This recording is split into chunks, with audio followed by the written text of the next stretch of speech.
Welcome back friends once again in my another video tutorial of Anita bio concept. और आज मैं आपके साथ डिस्कस करूंगी प्रोटो ऑन्कोजीन्स और ऑन्कोजीन्स के बारे में। हम ये देखेंगे ऑन्कोजीन्स क्या होता है और प्रोटो ऑन्कोजीन्स क्या होता है। प्रोटो ऑन्कोजीन जो कि ग्रोथ एंड डेवलपमेंट के लिए ज़रूरी होते हैं और भी बहुत सारे प्रोटीन्स और ग्रोथ फैक्टर्स के सिंथेसिस के लिए वो रिस्पॉन्सिबल होते हैं, वो एक तरह से इनएक्टिव फॉर्म में होते हैं प्रोटो ऑन्कोजीन्स। और जब वो एक्टिवेट हो जाते हैं, जब उनका ओवर एक्सप्रेशन होना शुरू हो जाता है due to various reasons, due to various causes, तो देन आफ्टर वो एक्ट करने लगते हैं ऑन्कोजीन्स। मीन्स जब प्रोटो ऑन्कोजीन्स एक्टिवेट हो जाते हैं, उनके एक्सप्रेशन या उनके जो एक्टिविटी में इंक्रीमेंट हो जाता है, इंक्रीज होता है, देन आफ्टर वो ऑन्कोजीन्स की तरह काम करने लगते हैं या और वो सेलुलर ऑन्कोजीन्स में कन्वर्ट हो जाते हैं और उसके बाद वो कैंसर कॉज करते हैं। तो oncogenes means those type of jeans which causes cancer. तो आज हम देखेंगे कि प्रोटो ऑन्कोजीन्स और ऑन्कोजीन्स क्या होते हैं, ऑन्कोजीन्स का ओरिजिन कहाँ से हुआ, कहाँ से वो आया। जो भी वायरल ऑन्कोजीन्स होते हैं, क्या वो ट्रूली उनके अंदर ही प्रेजेंट होते हैं या वो कहीं और से आए। तो आइए हम डिस्कस करते हैं प्रोटो ऑन्कोजीन्स एंड ऑन्कोजीन्स के बारे में।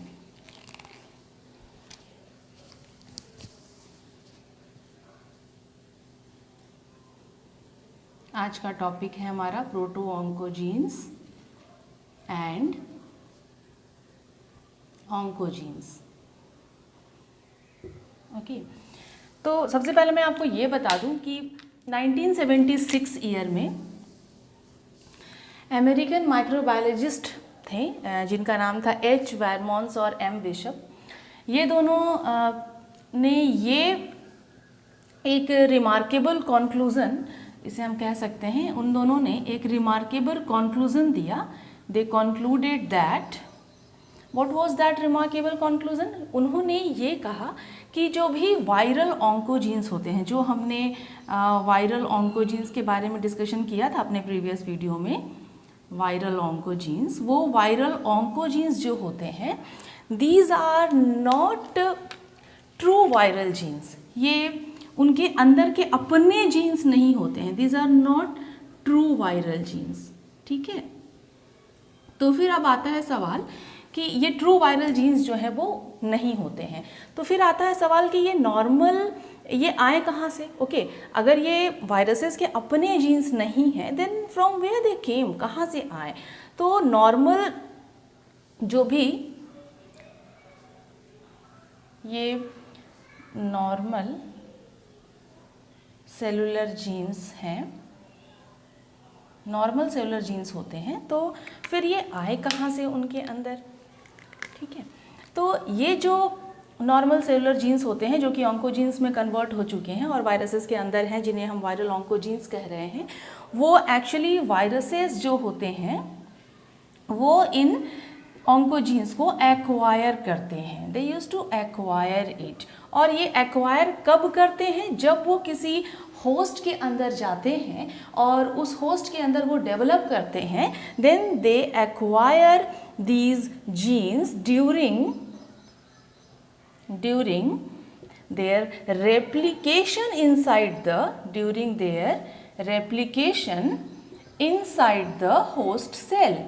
ठीक है, वो होस्ट सेल के अंदर जब रेप्लिकेट कर रहे होते हैं, तब उस कंडीशन में, उस टाइम पे वो इन जीन्स को एक्वायर कर लेते हैं एंड आफ्टर दैट वो जो है there after these genes are carried along with them.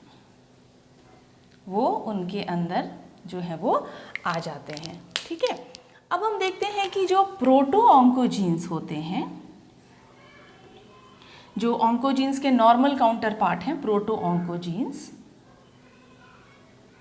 Cellular counter part, जो भी प्रोटो ऑन्कोजीन्स होते हैं वो क्या होते हैं? ओके, सो प्रोटो ऑन्कोजीन्स जो होते हैं वो नॉर्मल सेलुलर जीन्स होते हैं। यहाँ मैंने लिखा है कि वो नॉर्मल सेल्स के अंदर प्रेजेंट होते हैं। ठीक है, नॉर्मल सेलुलर जीन्स होते हैं। सो प्रोटो ऑन्कोजीन्स क्या है? प्रोटो ऑन्कोजीन्स जो है वो नॉर्मल सेलुलर जीन्स हैं जिनका कि बहुत सारा फंक्शंस होता है। Specially they are involve in the growth and divisions of cells. वो सेल्स के ग्रोथ और डिवाइड करने के मैकेनिज्म में हेल्प करते हैं एंड एज वेल एज वो क्या करते हैं, वो इनकोड करते हैं वैसे प्रोटीन्स को, जैसे फॉर एग्जांपल ग्रोथ फैक्टर्स को, ग्रोथ फैक्टर रिसेप्टर्स को, सिग्नल ट्रांसड्यूसर मॉलिक्यूल्स को एंड ऑल्सो ट्रांसक्रिप्शन फैक्टर्स को। और इन सब का जो रोल होता है, इन सब का क्या रोल होता है? They are required for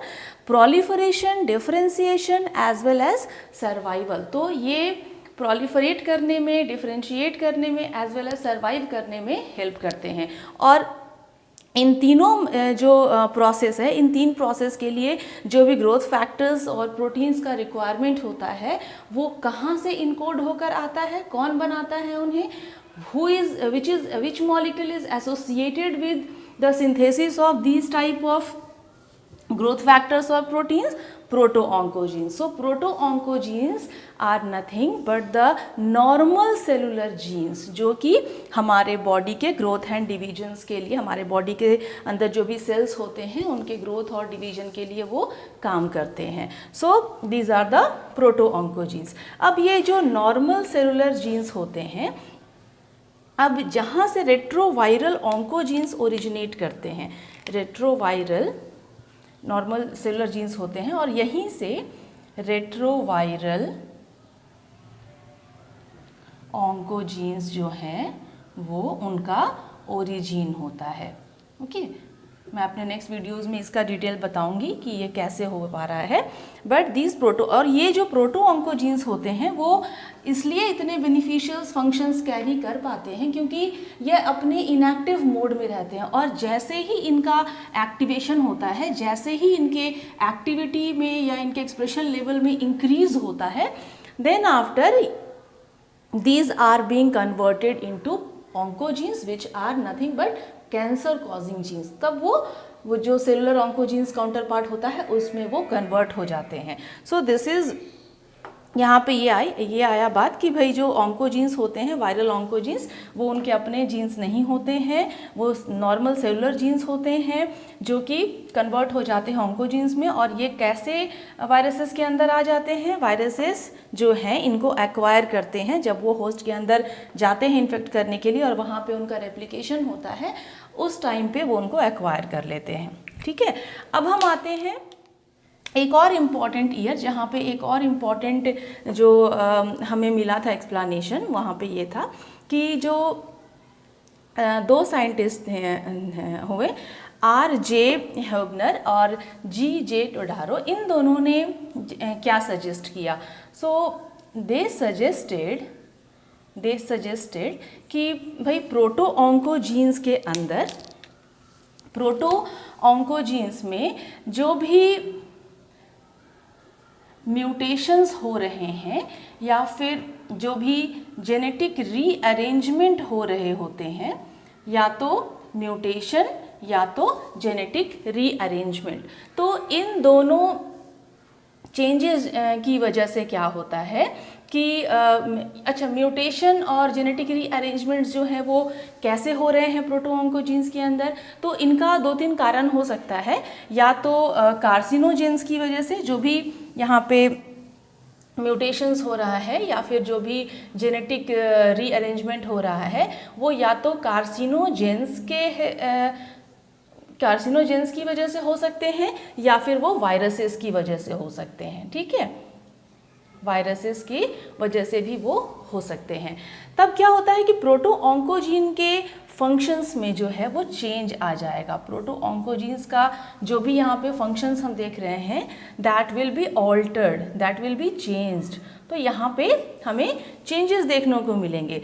okay, और जब प्रोटो ऑन्कोजीन्स के अंदर वो चेंजेस हो जाएंगे, जब वो ऑल्टर्ड हो जाएंगे, जब प्रोटो ऑन्कोजीन्स चेंज्ड हो जाएंगे, ऑल्टर्ड हो जाएंगे, तब वो क्या बन जाएंगे? तब वो ऑन्कोजीन्स बन जाते हैं। और ऑन्कोजीन्स मैंने क्या बताया? ऑन्कोजीन्स क्या होते हैं? ऑन्कोजीन्स वैसे जीन्स होते हैं जो कि कैंसर कॉज करते हैं, दे कॉजेज कैंसर, तो वो कैंसर कॉज करेंगे।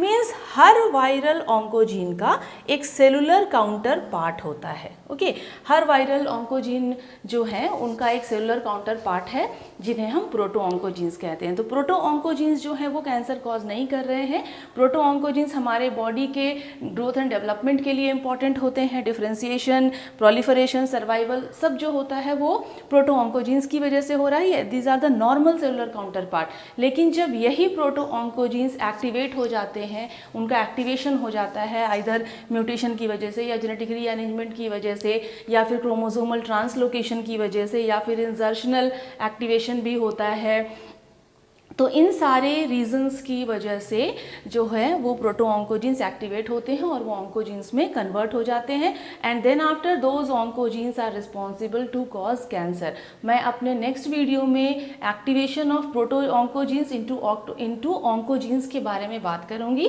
कैसे प्रोटो ऑन्कोजीन्स का एक्टिवेशन होता है और वो ऑन्कोजीन्स में कन्वर्ट हो जाते हैं और वो कैंसर कॉज करते हैं। So this is all about proto oncogenes and oncogenes. I hope you like this video, आपको समझ आया होगा। Please share it with your friends and please subscribe my channel. Thank you.